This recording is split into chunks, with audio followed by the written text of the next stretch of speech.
All right. So I'm Brandon Brown, and I'm here with VillainReport. Just here to talk about the police interaction that might have him doxxed really soon. Do you want to tell us a little bit about what happened, or do we go to the video first? Yeah, I showed up pretty quick. I was just gonna drop in for 20 to 30 minutes and just film what was happening because those flag waves have been getting targeted more and more by Antifa. So there are a couple people that I know in that crowd, and I was worried that if I didn't know who was going to show up to film, I'd take these off, getting foggy.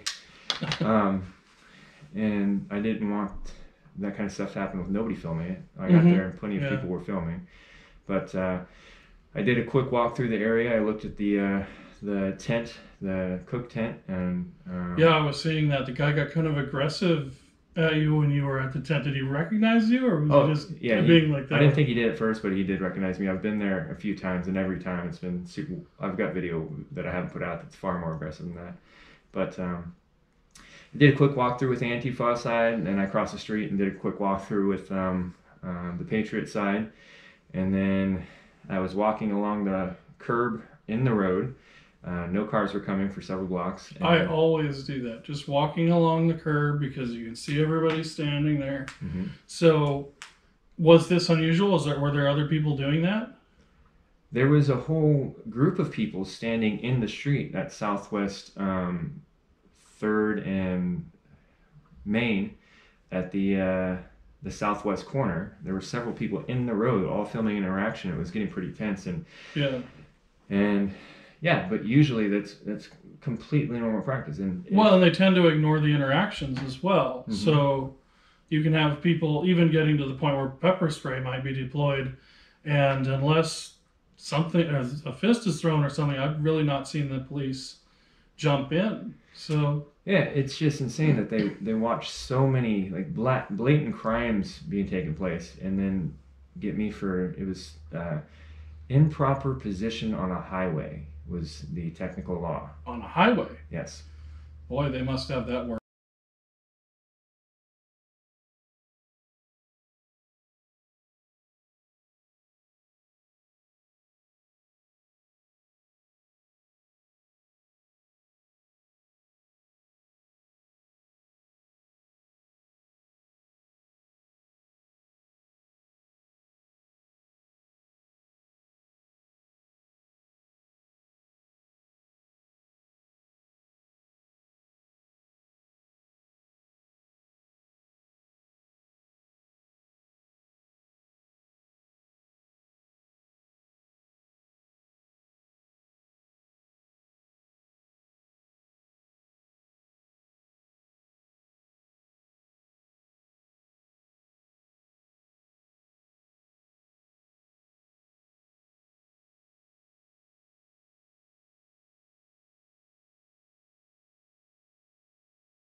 jaywalk in Portland all the time. It's only an issue when it causes a traffic problem. Yeah. And on top of that, the things that the city's not enforcing over the last 6 months, and then Well, even in that hour, there was probably 100 different things that they could have enforced. Oh yeah, yeah. With the Antifa action going on. It's just there's many different definitions of different words, but tyranny, one of the lower definitions, is not like unbearable force or cruelty put upon you, but one of the lower ones is the arbitrary use of power, just using power just for the sake of power. Well, yes, and an unequal use of power. Anything that calls into the whole situation into question. Yeah. To where you can be singled out like that. How do you feel about the Portland police now? I'm still, it's been about a week now, I think, and I'm still kind of angry about that.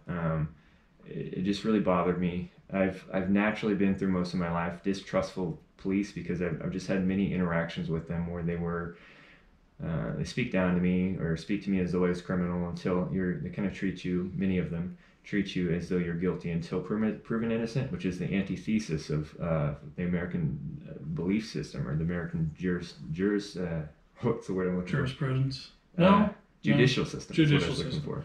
Yeah, so I'm angry. I realize that they've been going through stuff for months, and I understand that there's good people and bad people in every organization, but I'm of the strong position that if you take a role like that in society, that's not a normal job like being a cop or being a carpenter, but it is a job. And if you can't do your job anymore without arbitrarily tyrannizing people or worse, if you start battering people or anything like that, if you cannot do your job and keep the oath to the citizens, you don't have any moral authority to keep that job. To what degree now you were in Black Bloc? There was not necessarily any reason to believe you weren't Antifa. Do you feel like they might be victimizing one group over another, or do you think that this is people are people and some people will act this way and some won't? They probably did. They probably thought I was Antifa, but they didn't keep their cool and interact with me and find out if I was a threat or not. I can understand that they might have first thought I was Antifa, but once I start interacting with them and talking to them reasonably... Yeah, you're not acting like that. And also, if the city wants to make some kind of policy to where Black Bloc, if you're out in public, you're in Black Bloc, you're going to be addressed and identified and possibly... something like a stop and frisk if they see a bulge in your pocket type of situation. I can see that as reasonable with what's been going on in the last 6 months in Portland, but that needs to be a policy that's known and actually set forth and evenly distributed or acted on. But as far as just seeking out a person in Black Bloc without that situation happening and accosting them or trying to cite them for arbitrary laws on the books, that's un-American. That's tyranny. No, I agree with that absolutely. Even if it was an Antifa person, if they're committing crimes, get them for their crimes. Don't find some obscure law that's on the books that's never enforced and use that against them to control them. That's tyranny. Mm-hmm. Moving beyond that, what did make you get into this line of work?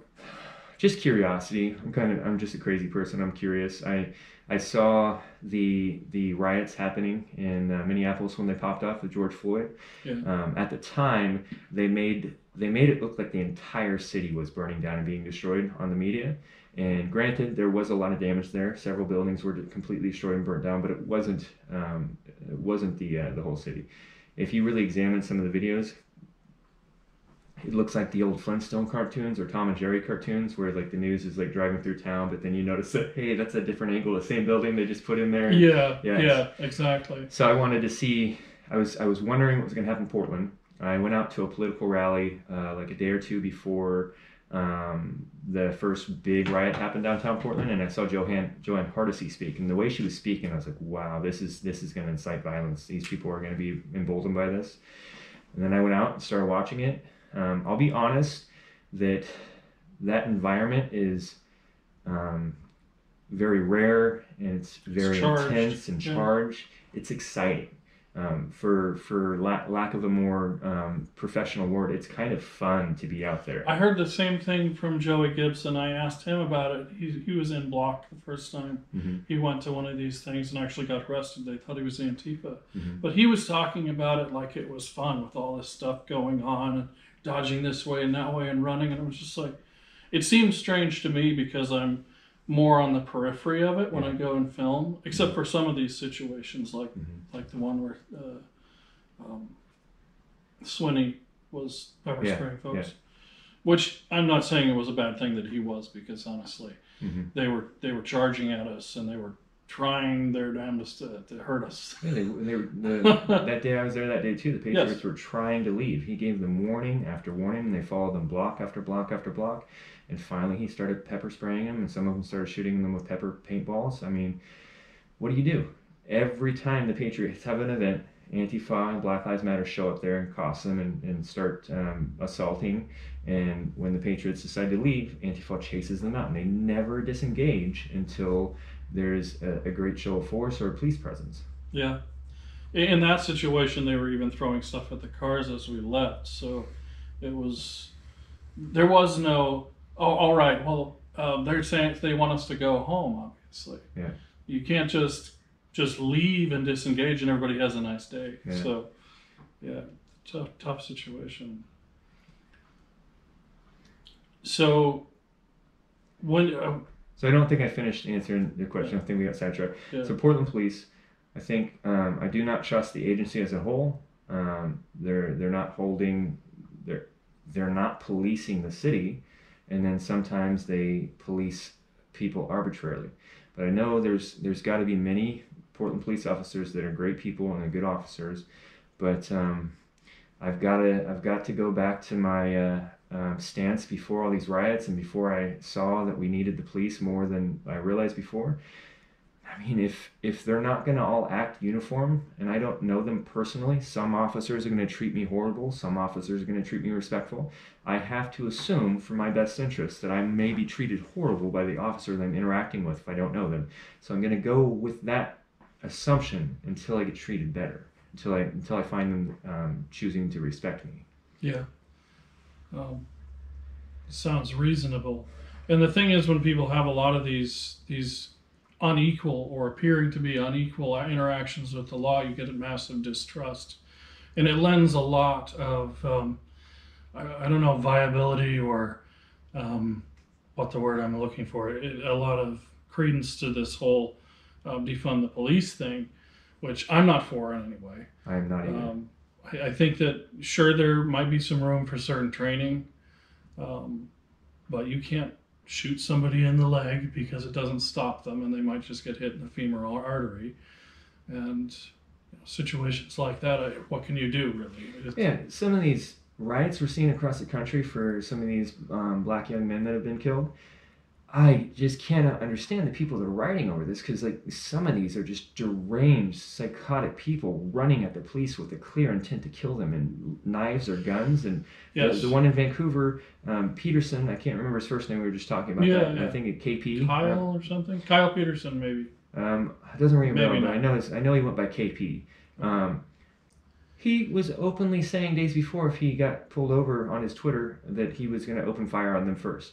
And then that's what happened, according to the police reports. I wasn't there. I think there's cameras across the street. I don't know if those I were was shown. told that there were still cameras at the bank, Mm-hmm. but the bank was closed, so I don't know for sure. I was also told there's a business right across the street that the cameras should have got up. I don't know if those have been found to show anything or not, but as far as the official police report, the kid opened fire on the police, and we're supposed to act like some great atrocity has happened. Like, I can understand some arguments if they break into your house and it's wrongful, or...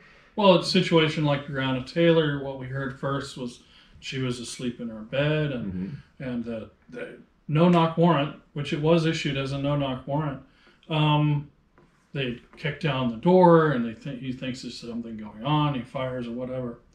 And then later we find out that they were standing in the hallway, and he shot at the police and everything else. And it's just questionable. And I'll say I question. Who knows whether he was even shot at the police at this point? I think that people are calling that into question now. So why is it such an evolving situation? Is another question. Yeah, why did it take 6 months? I think it was 6 months, 5 or 6 months, for George Floyd's body cams to be released. Yeah. Why isn't that an automatic thing? It really should have been an automatic thing. I really think that the DA there was looking for an escalation. Him and his son, they're in Antifa, and I think that they're honestly looking for an escalation. His son, was it Ellis?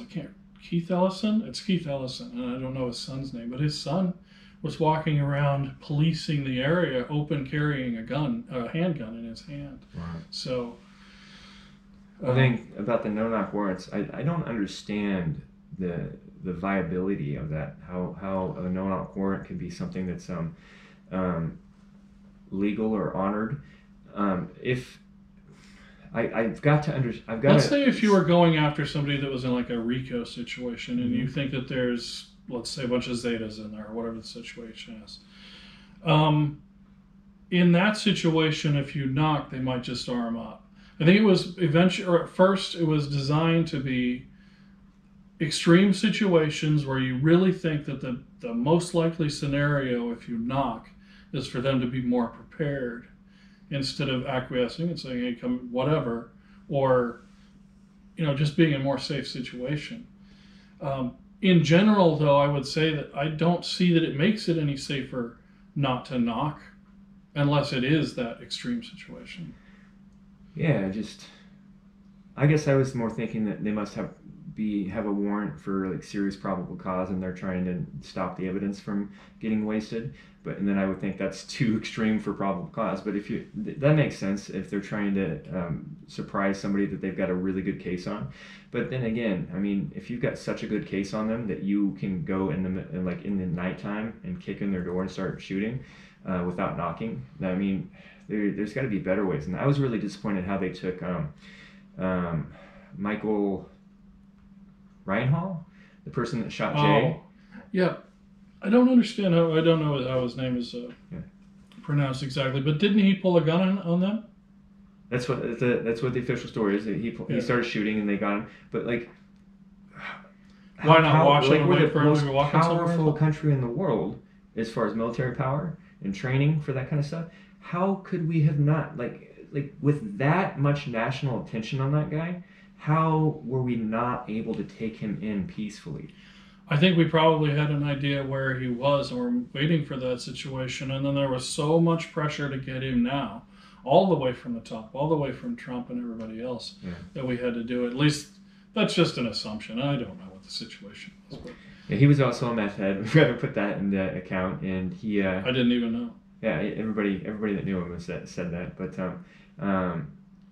I think it's also obvious just by looking at the way he talked, and I think it's obvious. I could be wrong. I don't know. But I think it's true.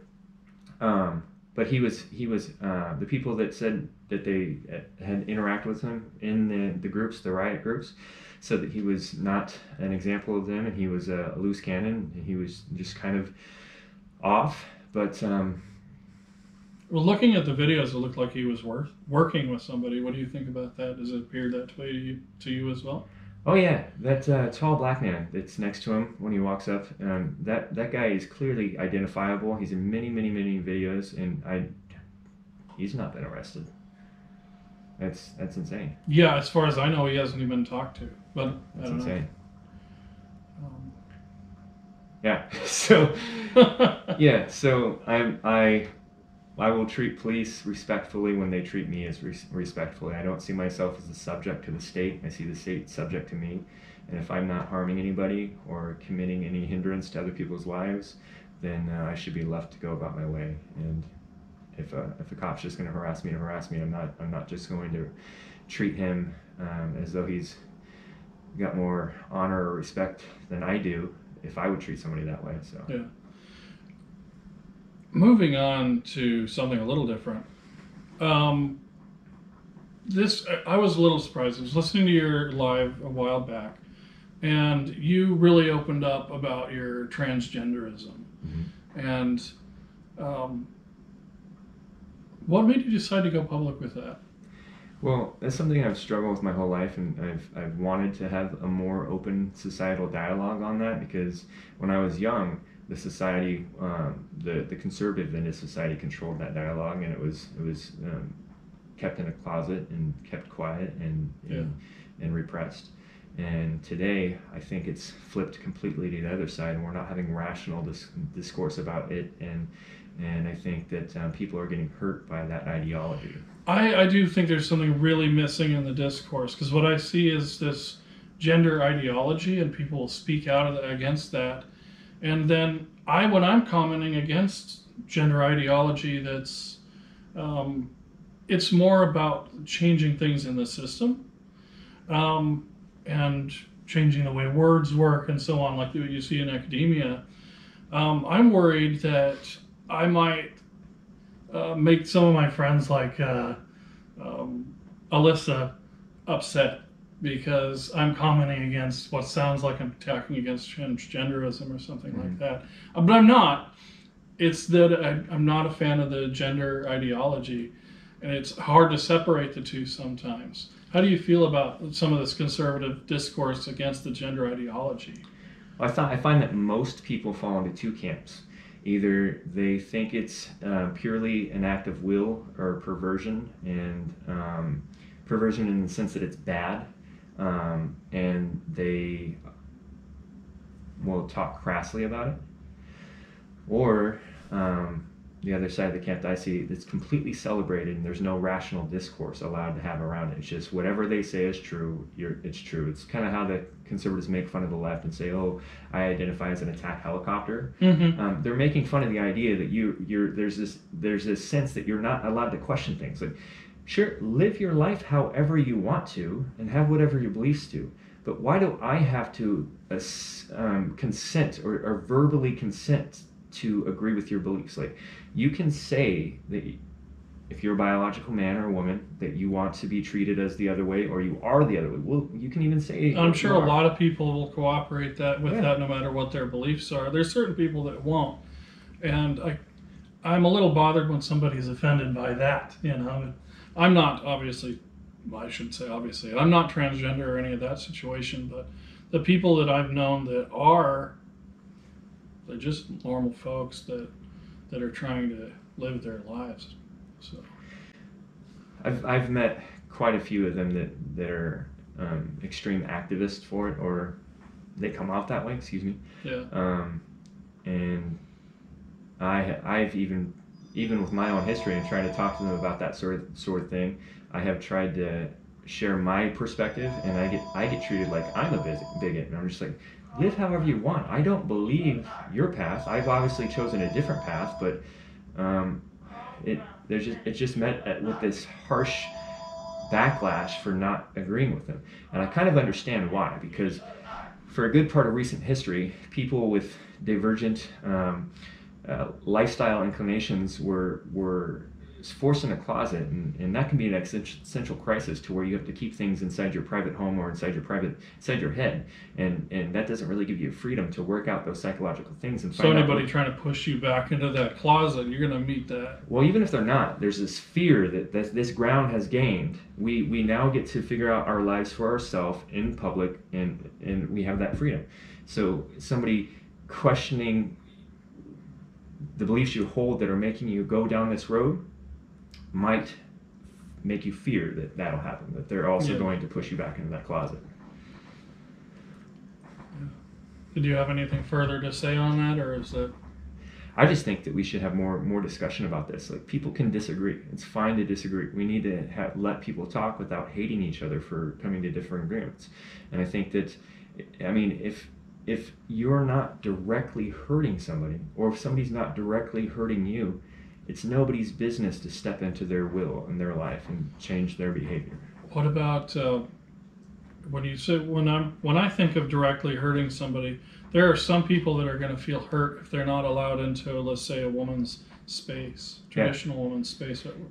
Yeah, so, well, is that's why I use the word direct harm, is because that's not actually direct harm. If your feelings are hurt, I'm sorry, we're not going to be able to have a society if we shut down everything when somebody gets their feeling hurt. Like that's just part of life. I'm talking about direct harm where it actually has consequences in your life. I do not think that biological men and women that don't pass, that clearly have the image of the sex that they were born in, should not be going into the opposite sex private places. I mean, there are rare exceptions to people that you would just never know, and it's never going to be issue because it's never going to come up. Yeah. But a large lumberjack of a man that was born a man, excuse me, and I'm not trying to be, I speak very blunt, I'm not trying to hurt people's feelings, but a large biological male trying to live as a woman, that is a disturbing sight for many people, and if he tries to go into the women's dressing room, that's going to disturb many people. So let's look at the math in that. If there's a larger group of women that are disturbed by this or have their feelings hurt by this one man being in their private place, why should bend one over for the one? person's feelings hurt 3-4 people's feelings? Yes. Yes, I understand. It's the minority majority, the greater good. The tyranny of the minority. Yeah. I don't know how to segue. I think that's my biggest problem. I don't know how to segue. just jump into it. Just jump into this? it. I'm going to jump right into it then. All right. This situation in Chaz's shop really had me kind of freaked out. I mean, people were dying there. People were pushed out of there. People still had to live there, and walk in and out of their homes, whether they were white and old or whether they were black and young or whatever the situation. And then I see Andy Noah's going and Jack Posobiec's going and you're going. And I even almost went up there, but I've been pepper sprayed and beat too many times. So my wife didn't want that to happen, so we decided not to go. What do you have to say about the whole Chaz shop situation up there? Yeah.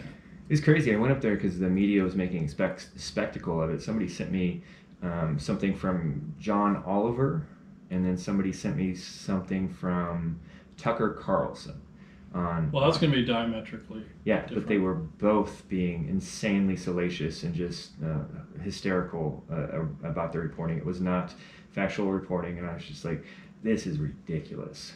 And I had already been filming what's going on in Portland and the riots popping off there, and so I was already starting it. I'd been for a while disillusioned with the mainstream media, but when I saw what happened in Portland and I saw how the media was portraying the riots that broke out there, it was nothing like what I was seeing, and it made me mad. So I basically went up to CHOP to see if there was really a warlord owning the place. Yeah, whether Raz Simone.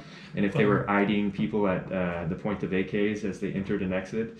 And CHOP was a crazy place, but it was nothing like that. Okay, let's say, are there points of time when it's like that, when you get there and there are those folks with the AKs or whatever they were? So the first time I went there, I went up for like an afternoon. I ended up staying for 4 or 5 days.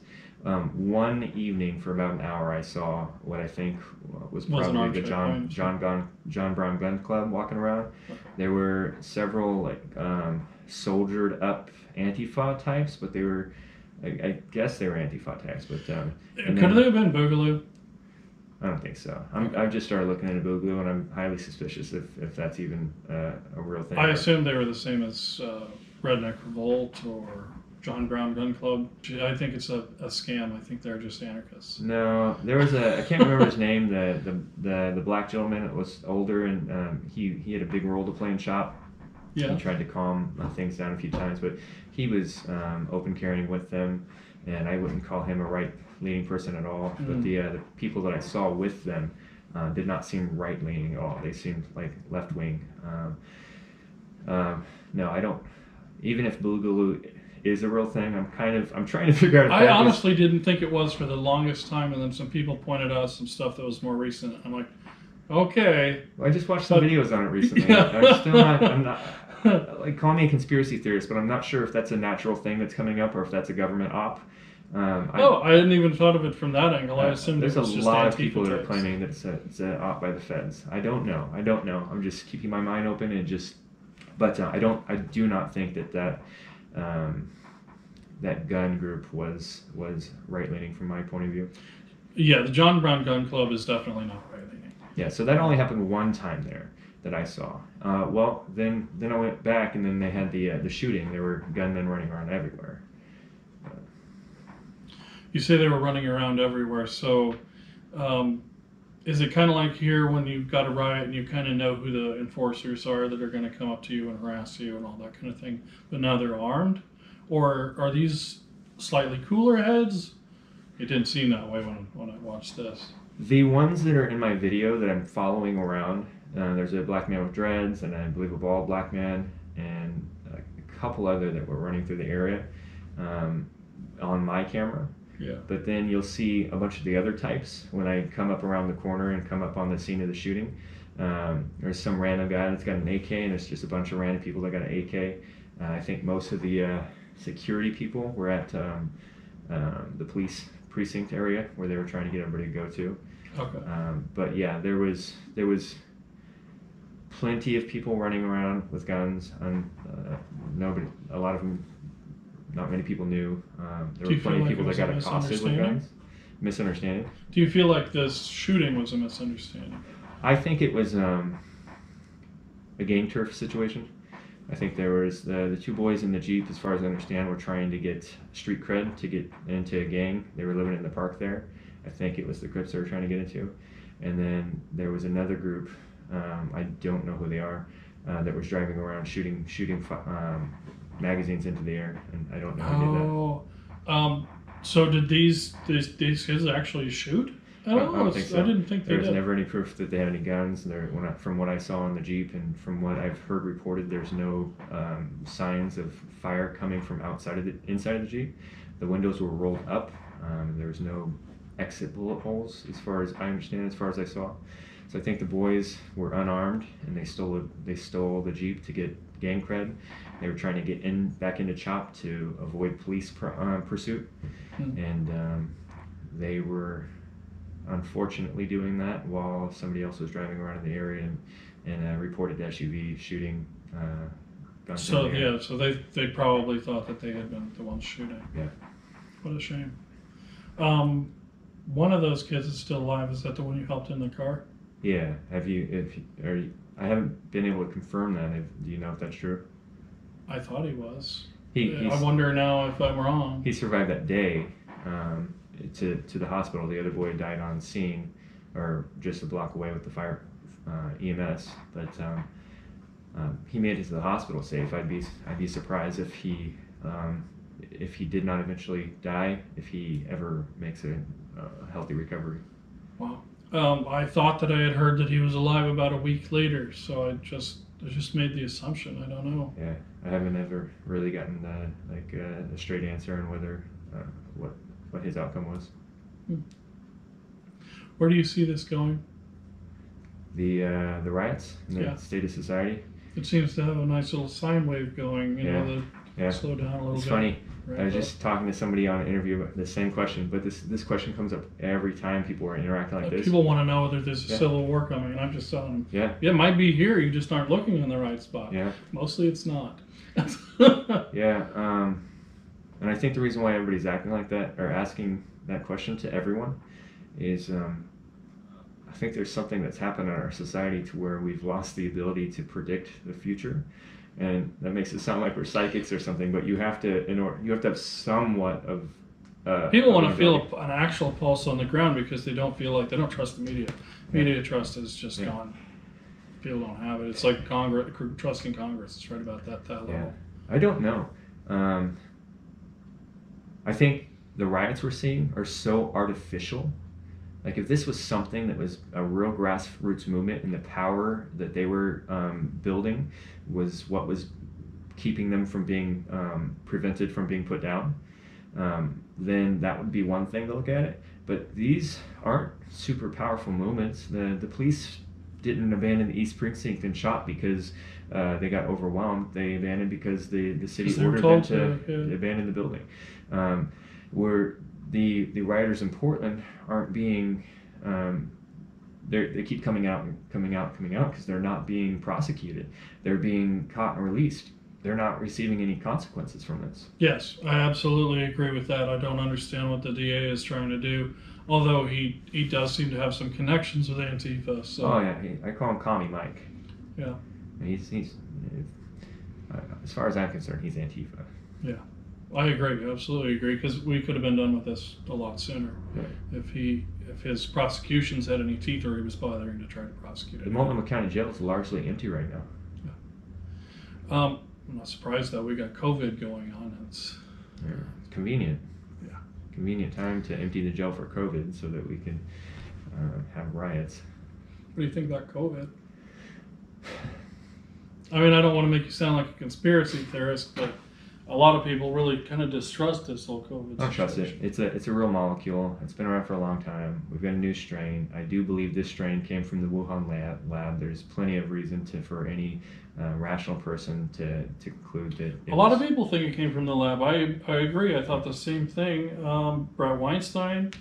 Brett, like, intellectuals were mocking that idea at first, and I thought that idea from the beginning. I looked into it. They had been studying COVID, and they had been studying the thing is, when you looked it up there, and then you looked at the labs and stuff in the area, it was like, oh wow, they study this stuff there too. Yeah. Okay, and that was early before it ever came here, so it's natural to make that assumption. Yeah.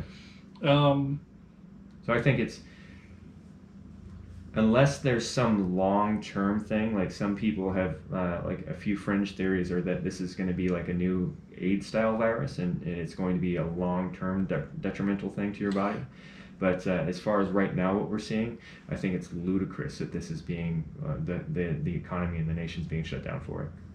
I tend to agree, just because of a lot of the collateral damage that it's doing. I mean, when a person loses their livelihood, they tend to lose their happiness. Oh boy, that just ruins a person. And then there's just so many people out there that are killing themselves now over this whole thing, and they could take that risk and then live, take that risk to have the open business and let the people that want to get out there and participate in herd immunity, because I do think that's a realistic strategy. I mean, that's what the vaccine is supposed to do too. So if you allow the people the freedom to go about their day and possibly die, I don't think it's inconsistent with the American free way of life. Yeah. There's also other things that are really horrible. And I just saw a video the other day, yesterday, a guy talking about the same thing that just kind of moved you a little bit. He's talking about the rate of teen suicide has gone through the roof. Absolutely. And the number of people that are contemplating it, it's almost a third of young people. And that just blows me away. I mean, what was it before? Who knows? But I've never considered it myself. But just the whole idea of putting people in a gilded cage to keep them safe. Like, look what we did to so many of our elderly people that did die in the nursing home. They died alone. Yes, they died alone. It's horrible. I mean, right now, the person that's supposed to live here, he's stuck at the VA. He's been stuck at the VA. He had to go to the ER for something, and I'm not going to talk about that with HIPAA. But they've been putting off tests because they don't want him going to the hospital because they've got COVID running through his facility. And it's just on and on and on. I mean, he just got pushed back again. The test that he was supposed to have when this whole thing started, June or something, like right then, they just put it off again today. Yeah. He should be home. He should be here. I should be taking care of him. They're saying anybody that's disagreeing with the lockdowns and trying to disobey that, and anybody that's mentioning anything about this rapidly produced vaccine that's going to come out pretty soon, we're being taught like we're anti-science lunatics. But if this is science, if it's undisputed science, why is it being treated so differently in so many different places? How come this place is testing like crazy a couple months ago, and now this place isn't testing that much, like the VA putting off tests, and some places are trying to test? Why are small businesses being closed down where there's a smaller group of interactions, but places like Amazon warehouse that have thousands of employees are working more during this time than they normally work? Yeah, when they're It doesn't make sense. If it's scientific, if this is fully rational, why don't things make sense? Well, and you're talking about equal protection or equal expectation of the implementation of the law earlier. And what is it? Does it make any sense to have the little mom and pop store go under and the Costco keep rolling right along? Yeah, I would say it does make sense, because one thing I've been coming to more and more the last couple of months is if you cannot find a reason for an action, but there is an outcome to the action, you have to infer the reason from the outcome. Yeah. So if all the if the middle class is getting crushed from this situation and nothing else makes sense, that may be the intention. Yeah. I mean, I've heard it said quite a bit. This is how we get to a place where UBI can start. Yeah. You put everybody on the government dole, and then you've basically done communism without having to vote for it, basically, at that point. And everybody after the last 6-8 months is just so stressed out already, and people are we're just starting to see the wave of the bad repercussions from all this. Like, we're just now seeing the suicide numbers to come up. We're just now seeing people becoming bankrupt and that sort of thing. So with all of that stress that's coming to a head right now we're seeing all these like things that look like conspiracy theories, but so many people and so many like seeming world figures are saying stuff like the Great Reset. Yeah, which is something that's been written about. It's not just a conspiracy theory. Yeah, but it would sound like it until now. So you're like, am I entertaining these crazy thoughts now? Because I'm the kind of guy that always like looks into every kind of fringe thought or whatever, but I don't entertain them so deeply. But this stuff is just like, well, all they are is theories, and sometimes you can have a really strong feeling about it. The idea of calling it conspiracy theory, it just kind of diminishes the whole conversation, and I think that's what it's designed to do. It's like a gaslighting term. Yeah, it is. What do you think about the virus? I'm interested in this whole idea of T-cell immunity. I've noticed that that there have been a few papers that talk about T-cell immunity, and you get less T-cells as you get older. So when you hit about 60, they're pretty much gone. You aren't producing that much anymore. But people that have had a cold or another coronavirus fairly recently, in the last few years, their T cells will be programmed to go after it. So not a traditional not a traditional response. I almost call it an immune response. But that might be why young people aren't getting it as much, or why it's not as severe with young people, well, other than the fact that they're more healthy. But I think that's really interesting. And then, so let's say, for example, if the T-cell immunity is working pretty well in 50% of the population, and then older people and first responders are getting the vaccine or something like that, or maybe they've caught it, you're going to have herd immunity way, way sooner than you expect to. I think that's a really interesting way. It kind of shows why the numbers didn't spike a little sooner with all the riots and stuff. But I think that's interesting. I don't doubt that the virus exists, or that some variation that we didn't necessarily catch existed. I think I meant to say, I'm interviewing you now. We switched roles, but the vaccine. That's the vaccine. The vaccine. Yeah, I said virus, but it's got to be out for a year before I'm gonna take it. I mean, I'm not gonna be the guinea pig that takes it. From what I've heard from people that have been interviewed by Joe Rogan, although I think he might have just talked about them and not on the show, is you get really sick after taking that vaccine for a little while, and then you have to take a booster, and who knows how well it works really, because, well, who knows. As we were reading into it last night, it kind of scared the snot out of me.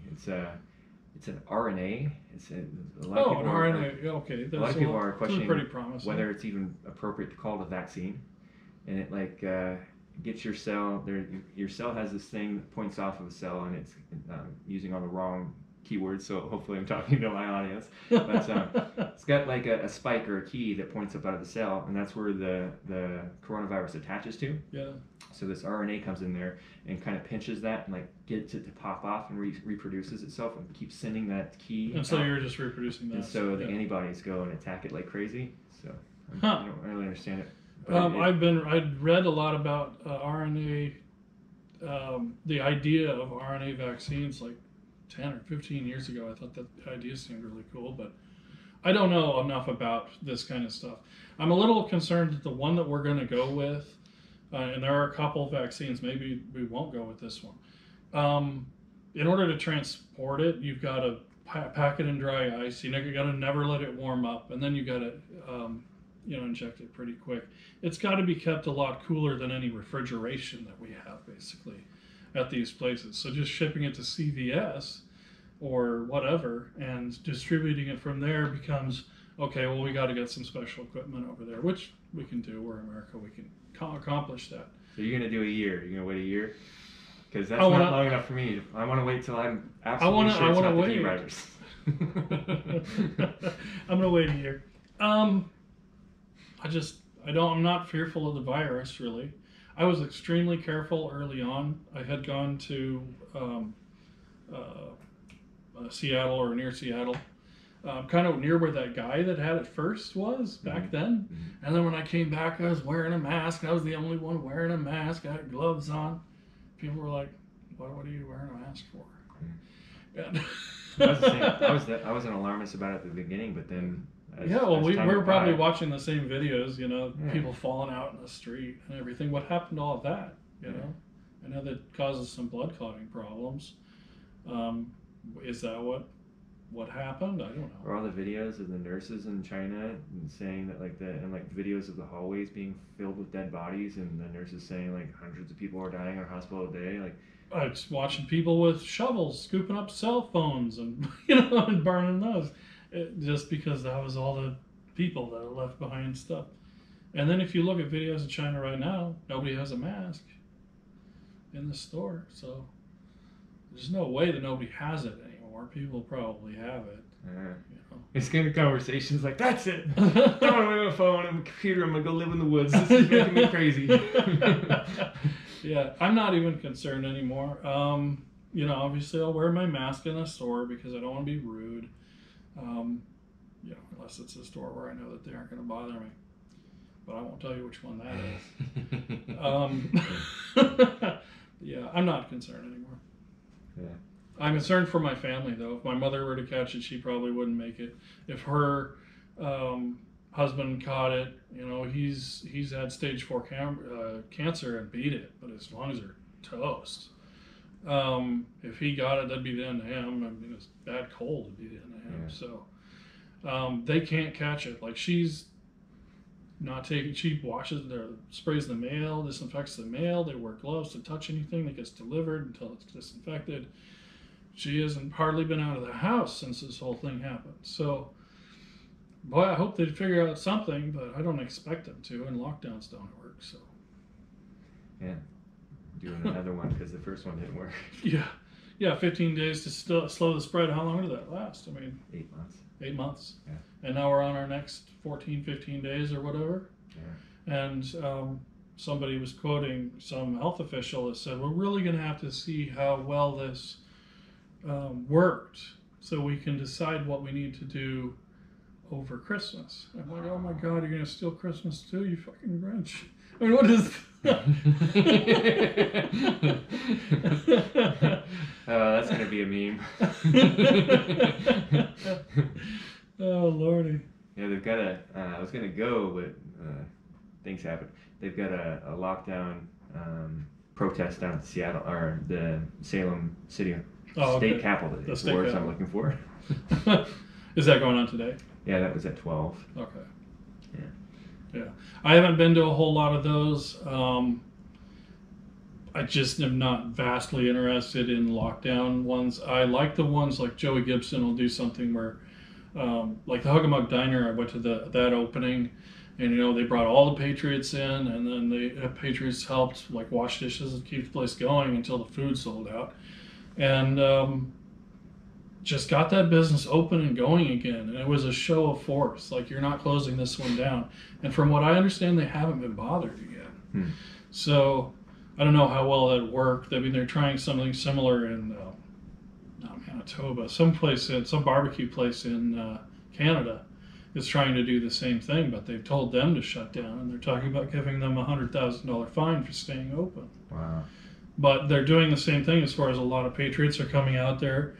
They're saying, we're just going to eat here, and you can't do anything. And the cops come in, and they tell them they're going to fine everybody, and maybe they will. It's insane. It's just like the cops that shut down the outdoor church gatherings. Oh man, that was shocking.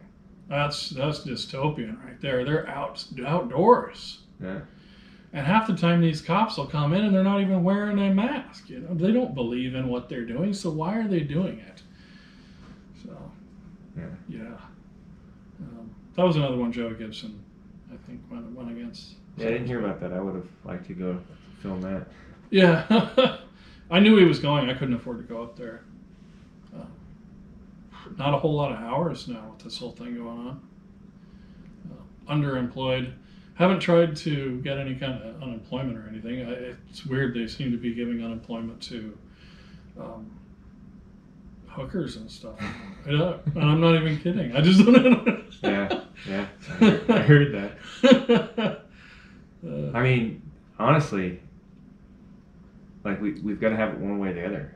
If they're going to tell people they can't go to work, they need to pay the bills. But absolutely. We also, that might be one of those things where they are trying to push towards happening, so we can. Yes, but the thing is, you can't just ruin somebody and be like, oh, we don't owe you anything.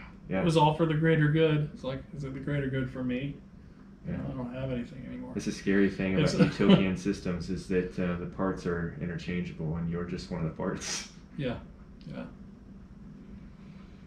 Is there anything else? Anything big? What's next? Did I ask you what you're doing next?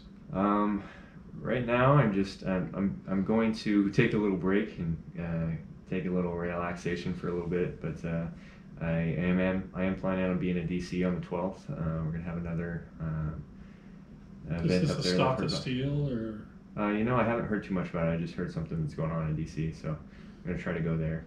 Okay. And then I'm planning on doing a road trip across the country and trying to interview different places and different people and see what the consensus is across the board, or if there is a consensus. That's fun. Yeah. Good luck with that. It sounds really cool. Yeah, thank you. Looking forward to it. Yeah. Well, I think that's it. Boy, I wish I could think of something else. If my wife was here, I'm sure she'd have questions. She's a big fan of yours. All right. Yeah, that's cool. Anyway, it's really nice meeting you. Nice Appreciate it. All right. Cool.